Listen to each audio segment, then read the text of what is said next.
Активнее мероприятие. დედანში ასე ჟღერს. რუსულია. საბჭოთა კავშირში გამოიგონეს. მას შემდეგ ასე ბევრი იყენებს. რა უნდა ვიცოდეთ მის შესახებ? პირველ რიგში უბრალოდ ის, რომ არსებობს.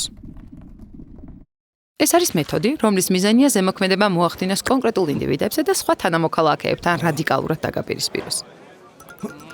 სწორედ ამ მეთოდმა უნდა წარმოგადგენინოს, რომ თქვენი თანაცხოვრება შეუძლებელია. ან შენ უნდა იყო, ან ის. თითქოს სხვა გზა არ არსებობს და არც არასოდეს არსებობდა. უმნიშვნელოვანესია ვიცოდეთ, რომ შენს პარალელურად ზუსტად იმავე მეთოდს უკვე შენს წინააღმდეგ მეორე ან რამდენიმე მხარესთან ერთდროულად იყენებენ. კარგი, თავიდან მივყვეთ. პირველი ეტაპი, კვლევა. საწყის ეტაპზე იწყება საზოგადოების შესწავლა. სწავლობენ ფსიქოტიპებს, ხასიათს, ინტერესის სფეროებს, განსაკუთრებით კი განსხვავებებს, სენსიტიურ წერტილებს, ისეთებს, როგორიც არის რწმენა, პატრიოტიზმი, ოჯახი, ისტორია, თავისუფლების სურვილი. შეხედულებებს, რომელზეც განსაკუთრებით ემოციურად ვრეაგირებთ. შედეგად საზოგადოებაში შეგვარჩევენ ორ განსხვავებულ მსოფლმხედველობას, რომლის დაპირისპირებაც მომავალში უნდა მოხდეს. რა თქმა უნდა, ეს მსოფლმხედველობები იმ დროისთვის მშვენივრად თანაცხოვრობენ და ძალიან ბევრი საერთო ღირებულებაც აქვთ. მანამდე სანამ საპირისპიროში დაარწმუნებენ. კარგი. მეორე ეტაპი, ფონის მომზადება.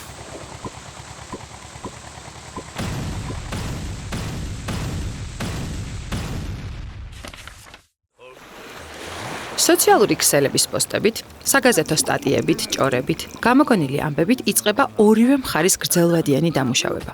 დამუშავება შეუმჩნეველი, სწრაფი და ეფექტური რომ იყოს, იყენებენ ზუსტად იმავე საკომუნიკაციო არხებს, ზუსტად იმავე სტილს, ფორმას, ხშირად პერსონებსაც კი, რომლებსაც საზოგადოება ყოველდღიურ ცხოვრებაში მიჩვეულია. ინფორმაცია, რომელიც მხარეებთან მიდის, გადამეტებული და დამახინჯებულია. ის მიზნად ისახავს შექმნას მუდმივი გაღიზიანებული ფონი. რითიც ხელს შეუწყობს საზოგადოების მხარეებს შორის არარეალისტური, ნეგატიური შთაბეჭდილებების ჩამოყალიბებას.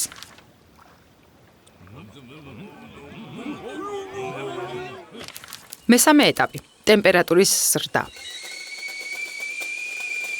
იწყება ყველა იმ პიროვნების და ინსტიტუტის დისკრედიტაცია, ვისაც რამე ტიპის ნდობა აქვს საზოგადოებაში.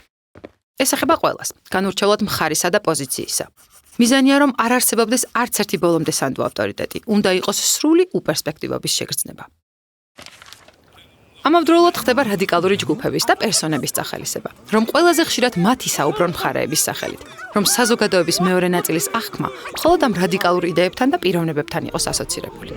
როგორც სერიოზული სტატიების, ასევე ჭორების მეშვეობით ვრცელდება გამოგონილი შეთქმულების თეორიები ფარულ გეგმებზე, რომლის მიზანიც თითქოს ერთის მიერ მეორე მხარის მთავარი ღირებულებების შეურაცხყოფა და სამუდამო განადგურებაა. ამ ყველაფრის შედეგად საპირისპირო მხარეებში ჩნდება პირველი პროვოცირებული გაღიზიანება და მოქალაქეები უკვე თვითონ იწყებენ ნეგატიური ინფორმაციისა და აგრესიის გავრცელებას საზოგადოების მეორე ნაწილის მიმართ. რასაც მეორე მხარისაგან ბუნებრივად მოჰყვება საპასუხო რეაქცია და პროცესი შეუქცევად ნეგატიურ კალაპოტში ჯდება. ამ ეტაპის მთავარი მიზანიც ეს არის. მეოთხე ეტაპი, წითელი ხაზები. საჭიროა ნეგატიური კომუნიკაცია, რომელიც უკვე ჩამოყალიბებულია მხარეებს შორის, გადაიზარდოს მძაფრ დაპირისპირებაში. ისე რომ აღარ არსებობდეს უკან დახევის საშუალება.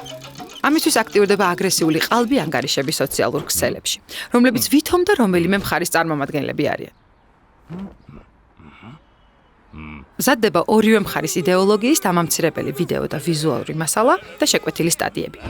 ამ მასალის გამოყენებით რადიკალური ჯგუფები რეალურ და ციფრულ სივრცეში პროვოკაციით ცდილობენ დაპირისპირების გამოწვევას, რომელიც აუცილებლად პირად შეურაცხყოფაში უნდა გადაიზარდოს და ამ გზით ახლა უკვე საბოლოოდ გაიხრიჩოს საზოგადოება.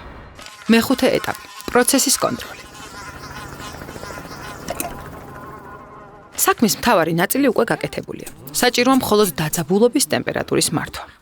საზოგადოების ფართო ფენებს ამ ეტაპისთვის ერთმანეთზე სრულად არარეალისტური, დამახინჯებული წარმოდგენა აქვთ. უკვე თითქმის ბოლომდე გამორიცხულია ერთმანეთის ნდობის და საყი კომუნიკაციის შესაძლებლობა, რაც გრძელვადიანი დაძაბულობისთვის იდეალური ფონია, რომელსაც საჭიროების მიხედვით გააქტიურებენ ან ცოტა დაამშვიდებენ. რა დროს რა არის საჭირო? საჭირო მეთოდის მიზნებისთვის, რა თქმა უნდა. ამ მეთოდს აქ ჩვენთან წლებია უკვე იყენებენ. და ახლა სავარაუდოდ უკვე მეხუთე ეტაპზე ბრძულს ერთმანეთი და დარწმუნებული ვართ, რომ ჩვენი ერთად თანაცხოვრება შეუძლებელია. თან ეს ისე რომ წესერად არც კი გვილაპარაკია, რადგან დაგვაჯერეს და მომავალში კიდევ უფრო დაგვაჯერებენ, რომ ჩვენ, ანუ ჩვეულებრივ ადამიანებს შორის საუბარს აზრი არ აქვს. რა თქმა უნდა, ილუზია, რომ ჩვენი აზრთა სხვადასხვაობა და ერთმანეთის მიმართ ნეგატიური დამოკიდებულება ბოლომდე სხვისი გამოწვეულია, არ გვაქვს. უბრალოდ ვიცით, რომ არსებობს ტექნოლოგიები, რომლებიც ამ აზრთა სხვადასხვაობის რადიკალური გამწვავებისთვის და ადამიანებს შორის დიალოგის გამოსარიცხად გამოიყენება. დედანში აქტივნია მერაპრიაცია ჩვენებურად აქტიური ღონისძიებების სწორედ ასეთი ტექნოლოგიაა.